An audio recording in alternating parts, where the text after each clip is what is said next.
The title of the message this morning is The Transformation of Moses' Rod. We see 3 different times previously in verse 2, 4, and 17, a rod, this rod. But in verse 20 it says, the rod of God. And we're going to see what heart changes and what lessons and what difficulties Moses had to overcome in his own life before that rod went from a rod to the rod of God. A little background, Israel is in captivity. They're in Egypt and they've been in captivity for many, many years.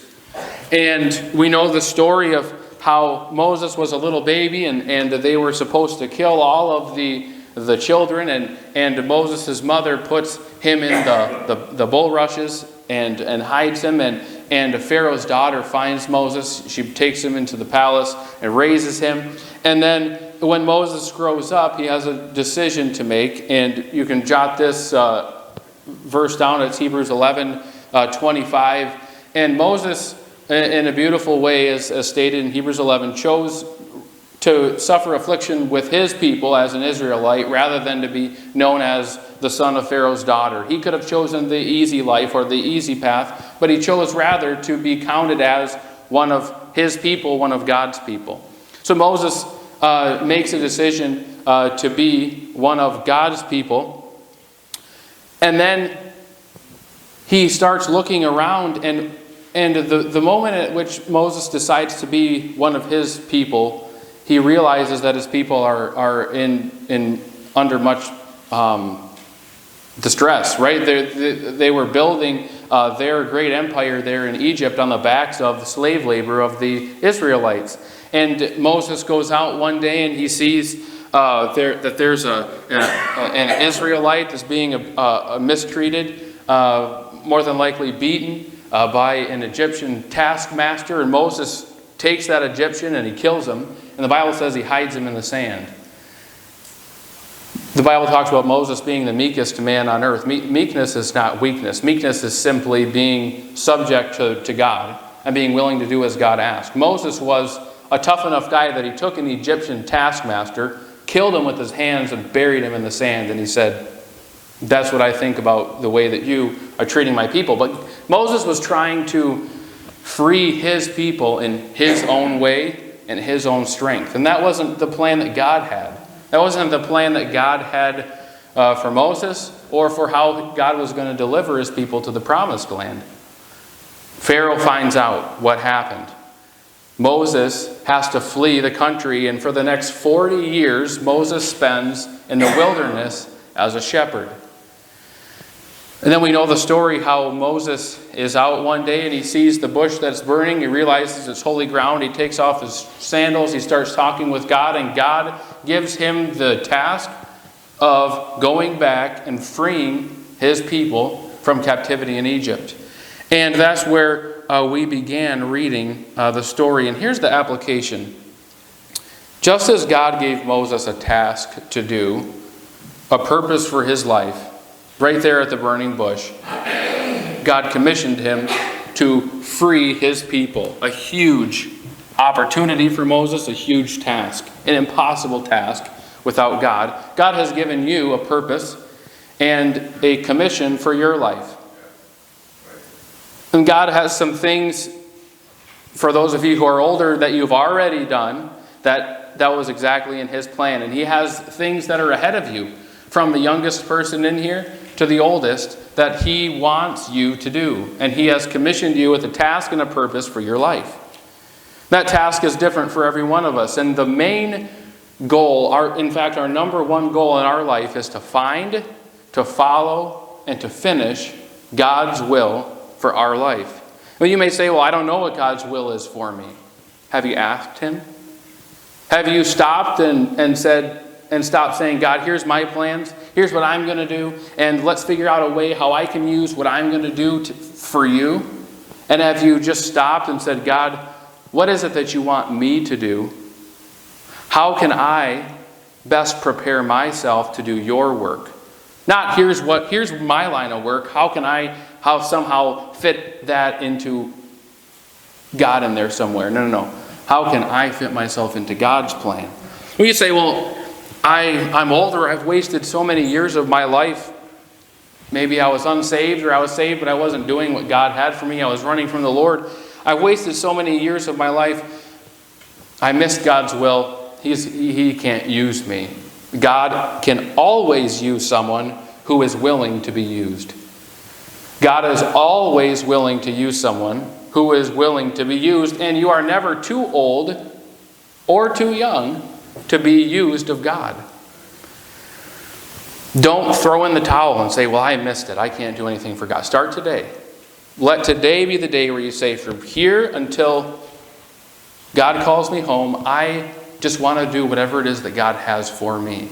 And maybe that is the message for you today, is simply the fact that you need a reminder and you need to surrender your will and your life to the Lord and say, God, whatever it is that you have for me. If that means a career change, if that means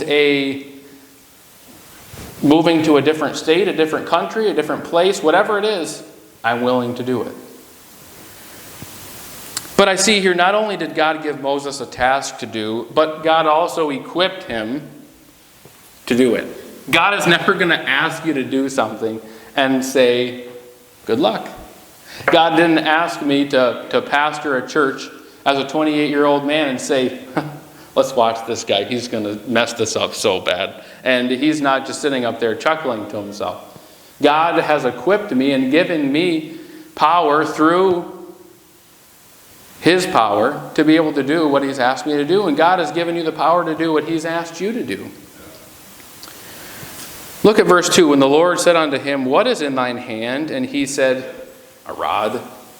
The rod that Moses had, there was nothing special about it. We have the luxury of looking at, really, this is one of the beginning of just some incredible things that happened in Moses' life and the children of Israel and their life and their journey to the promised land. And that rod was going to be used many times to do some incredible, impossible things.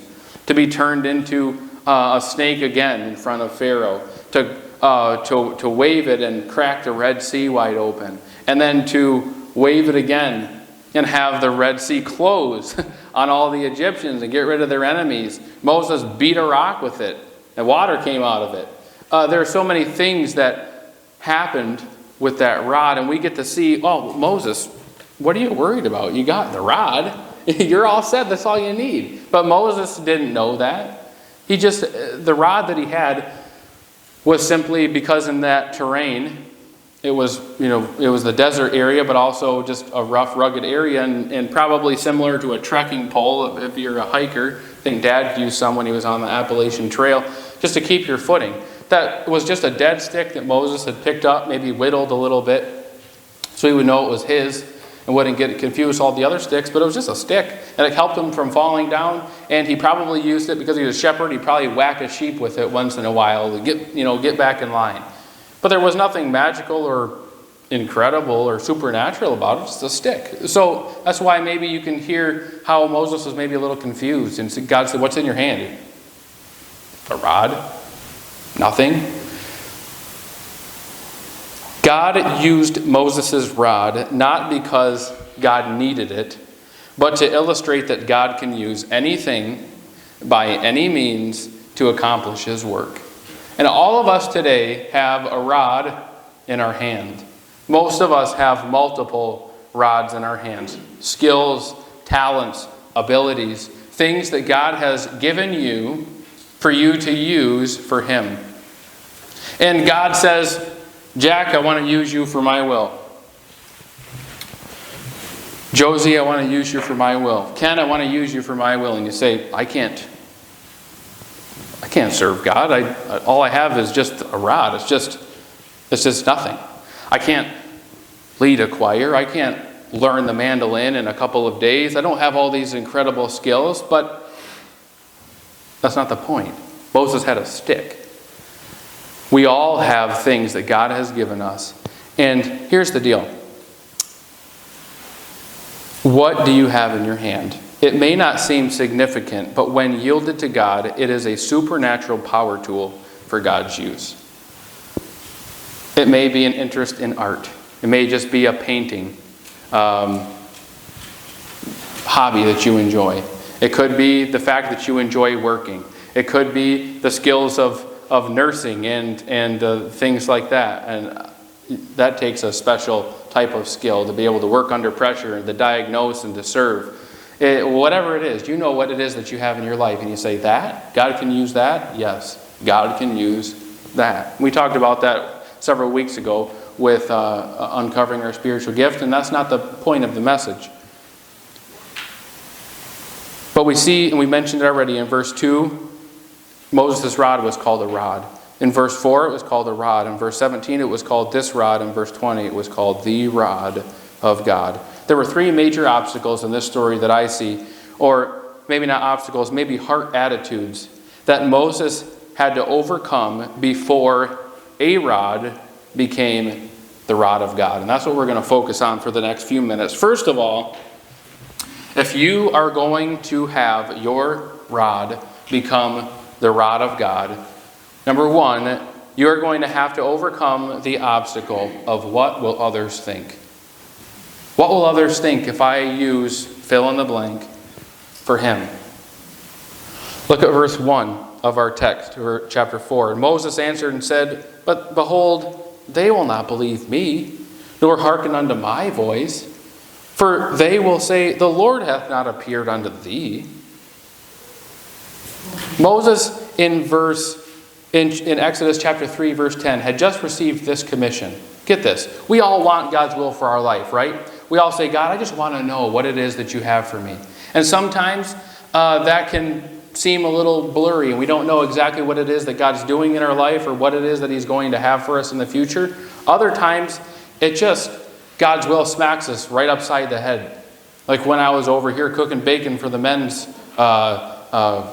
breakfast in April, and Dad said, I'm stepping down as pastor. Bam! God's will slapped me in the face and said, you're going to be the next pastor of our church. Why? Because I had been here for the last 6.5 years? No. Because I'm overly qualified for the job? No. Because I'm very eloquent and just obviously, no. Because I'm dashingly good looking? Maybe. Because God just spoke to me and said, this is it. And this had just happened to Moses. Exodus 3, verse 10. Come now, therefore, I will send thee unto Pharaoh, that thou mayest bring forth my people, the children of Israel, out of Egypt. God's will just smacked Moses right upside the head, and God said, you're the guy for the job, and here's what you're going to do. And rather than riding that high, so to say, of, wow, God picked me to do this incredible task, chapter 4, verse 1, God said, they're not going to believe me. They're not going to believe that you talked to me or you told me this. How am I going to do this? Rather than being excited that God had given him his will, he was worried about what other people would think. You think that is just preposterous. Have you ever been there? Have you ever been nervous or scared or ashamed or embarrassed and allowed those feelings to keep you from doing something for God? So then God helped him overcome those feelings. God said, take that rod, throw it on the ground, watch this. Boom, turned into a snake. God had him put his hand into his bosom, pull it back out. It was leprous. Moses is thinking, this isn't good. And God said, put it back in. And Moses is thinking, this is leprosy. I am not touching the rest of my body with this. Can you heal it out here? And God said, put it back in. It took some faith to put the leprous hand back into the rest of his body. And so God helped him overcome. And God said, I will help make you believable. Don't worry about that. So then Moses overcame that thought. But then he comes right in the next verse, verse 10, to another obstacle. Not only will you have to overcome the thought of what will other people think of me, but number 2, overcome the thought that I am not good enough. Look at verse 10. Moses said unto the Lord, O my Lord, I am not eloquent, neither heretofore or since thou hast spoken unto thy servant, but I am slow of speech and of a slow tongue. He had a stutter. And when God called Moses to do it, he said, and that's all, folks. He was worried that his stutter would make him less believable, or that they would make fun of him. He said, I'm not a spokesman. I'm not a guy who can get up and give a great speech. I can't talk in front of people. So right now, again, boom, He's right back to another excuse, another obstacle. I'm not good enough. What Moses didn't understand was that his feeling of inadequacy was a sign of his readiness. What happened 40 years previously? Moses chose that he was going to be one of God's people rather than live in the palace. He went out and he tried to do God's work in his own way. He saw an Egyptian beating an Israelite. He killed the Egyptian and buried him in the sand. And he had to flee God's will for that time because he had taken matters into his own hands. Because Moses thought, I got this. I'm just going to kill them all. God sent him to the wilderness for 40 years. Does that sound like preparation for anything that was going to happen? Taught Moses how to live out in the wilderness for a while. And we get to the point where, let's see, I skipped over some of my stuff, that's okay. It took 40 years in the wilderness for Moses to change from a God, I can do this attitude, to a God, I can't do this realization. Moses thought, I got this. I'm just going to whip them all one at a time if I have to, bury them in the sand. That's all right. We're going to get this done. God sent him out. He taught him to learn. He humbled him. He meeked him. And now Moses said, God, I can't do this. When you feel like God can't use you, you're in a perfect place for God to use you. Because now God doesn't have to worry about overcoming your pride or your agenda or worrying about you doing it for your glory. Now God has just a willing, open vessel that he can use. And that's right where you need to be. If you feel like God can't use me, you may be in prime position for God to use you. Don't count that as a weakness or a negative. Count that as a strength and as a positive. Say, how can I step out in faith? God always gives you the strength, wisdom, and ability to do what he wants you to do. If you step out in faith, you'll be able to see what God can do through you. You say, I'm nothing. You're right. You got it. Spot on. We're all nothing. God is the one who gives us the very breath that we're breathing. And we need him not for the ability to get up and preach or teach or go to work or be a good parent. We need him to draw our next breath, to think our next thought. And sometimes we forget that. We're nothing without him. When we get to that realization, if we step out in faith, we'll be able to see what God can do through us. How do I do that? Practically and tangibly, today or tomorrow. Try something new for him. Try something new. Say, well, I've never volunteered to whatever it is. I've never ridden on the van ride before. Lord, teach us some new skills riding the bus route. I tell you that much. Mrs. Rogers, one of the little guys, Aiden and Colton, right? They're a little bit hyper. You may have noticed that. If you see him running around, Mrs. Rogers texted me this Wednesday, and she said, "Oh, it was so great. You know, Aiden. Is there Aiden or Colton? Colton, the older one. Colton, he was so sweet. He was singing these little Sunday school songs or whatever while he was playing his cards in class today. Just praise the Lord that he's getting it." And I said, well, that's interesting, because in the van, he was literally beating his head against the window saying, I can finally beat my head against the window. Bam, bam. So you've never ridden the van ride before? Hop in there. The Lord will teach you some patience, some techniques, and realize that everything's not just black and white in the ministry. Volunteer for something new. Stretch it. It may not be comfortable. It may not be. I've been learning the guitar this week. I played it on Wednesday night. It was embarrassing. It was terrible. I killed most of the chords. It just sounded terrible. But I'm trying to stretch my abilities. And if it sounds terrible, that's okay, because God can use it. Stretch your talents and abilities, serve in a new capacity, give more generously. There's so many things that you can do to tangibly see how God can use you. And lastly, not only did Moses have to overcome the thought that what will others think? Not only did he have to overcome the thought of I'm not good enough, but lastly, he had to be willing to obey God. And that's probably maybe the most difficult one that we struggle with. Look at 19 and 20. verse that is in chapter 4. And the Lord said unto Moses, this is the Lord, for like 2 or 3 chapters now, God has just been having conversations with Moses, saying, Moses, you can do this. Oh, God, I can't do Moses, you can do this. Oh, but I can't. Moses, you can do this. God, in verse 18, Moses went to Jethro. He said, hey, I got to go back to Egypt. I've got a job to do for the Lord. Then God comes to him in verse 19 and reminds him just one more time. The Lord said unto Moses and Midian, go, return into Egypt, for all the men are dead which sought thy life. He's just giving him one more time assurance. You got this, Moses. I'm with you. We're all set. And Moses took his wife and his sons and set them upon an ass, and he returned into the land of Egypt. And Moses took the rod of God in his hand. Moses' rod was called the rod of God immediately after he obeyed God's command. It's one thing to want to obey God. You say, I know what God's will is for me. I want to do that. Good. That's a great heart attitude to have. It's another thing to say that you'll obey God. Say, I want to serve God. I'm going to this week.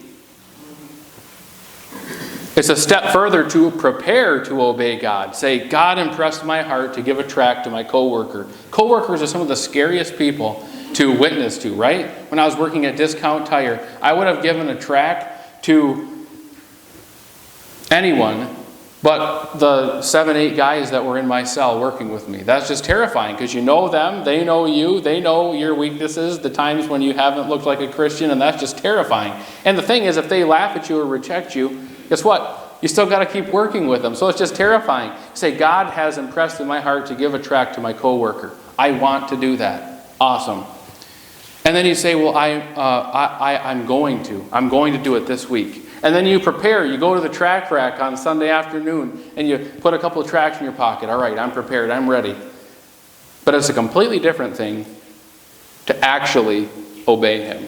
How many times in your life, how many times in my life have I wanted to do something for the Lord? Have I said I was going to do it? Have I prepared to do it? And then just never did it. You have to actually do it. And when Moses took his wife and put her on their ride to Egypt, and he took their kids and he put them in the Camel Express to Egypt, and they went to Egypt, that rod went from a rod to the rod of God, because Moses had finally done what God asked him to do. And those talents, those abilities, those interests that God has put in your hand, they will become supernatural tools that can be used farther than ever you could ever dream for God when you're willing to obey what He asked you to do with them. And that's the message this morning is, do you want God's power and wisdom and blessing in your life? Do you want God to use you? Here's what I made this, I personalized this for myself. And when I did it, it makes it seem like a no-brainer, right? Rather than when I preach a message, rather than it being the voice of Pastor Drew Rogers, having it be the voice of God. Holy smokes, I want that. I don't want you to hear what I have to say. I want you to hear what God has to say. Rather than it being maybe in a situation this week, the patience of Drew. Oh boy, I was so patient. I was as patient as Pastor Drew. That's not very much. Not the patience of Drew Rogers, the patience of God. And in your life, whatever it is that you need, wherever areas you're weak, whatever areas that you need this week, not to have it be the patience of, or the talent of, or the ability of you, of God. We can have that if we're willing to not worry about what everyone else thinks. If we're willing to not worry that, well, I'm not good enough, God could never use me. And if we're willing to simply obey God, God can take a rod and turn it into the rod of God.